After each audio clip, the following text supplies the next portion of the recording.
ఈరోజు మాజీ ముఖ్యమంత్రి వైఎస్ జగన్మోహన్ రెడ్డి నెల్లూరు జైల్లో పిన్నెల్లి రామకృష్ణారెడ్డిని చూడడానికి వచ్చాడు. చాలా హితబోధ చేశాడు.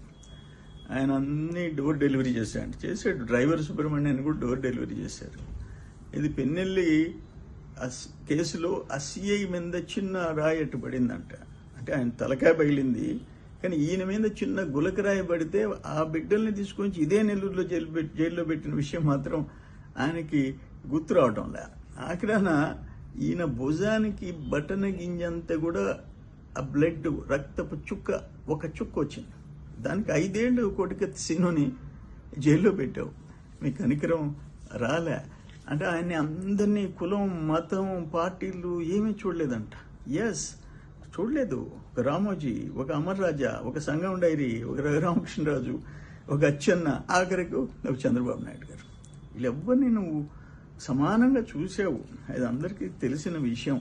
ఈవీఎం పగలగొడితే తప్పేంది అననే ఒక ముఖ్యమంత్రిగా చేసిన వ్యక్తి సరే ఏం మాట్లాడుతున్నారు మీరు? నీకు ఒక ప్రజాస్వామ్యం, ఒక చట్టం, ఒక ఎలక్షన్ కమిషన్, వాటి మీద నీకు గౌరవం ఉందా అని అడుగుతుండా? అనంట ఇవన్నీ చేసి చంద్రబాబు నాయుడు రేపు అనుభవిస్తా అంట. చంద్రబాబు నాయుడు అనుభవించడు. అసలు నీ పార్టీ ఉందా? నువ్వు చేసిన పాపాలకి నీ పార్టీ ఉండదు అంటున్నా నేను. నెక్స్ట్ ఎలక్షన్స్ టైంకి వైసీపీ, వైఎస్ఆర్సీపీ పార్టీ అనేది ఉండే ప్రసక్తి లే. దాని సంగతి చూసుకో. నీ పార్టీని నిలబెట్టి దానికి చూసుకో. చంద్రబాబు ఉండేది లేనిది ప్రజలు నిర్ణయించినారు. చంద్రబాబు నేనంతా మంచి చేశానన్నావు. నువ్వు మంచి చేస్తే 11 సీట్లు, నీకు 11 సీట్లు. నువ్వు మంచి చేసావా? దుర్మార్గాలు చేసావు, అనుభవిస్తావు. బట్ ఈరోజు మాత్రం నవ్వు వస్తుంది. తమరు మాట్లాడిన మాటలు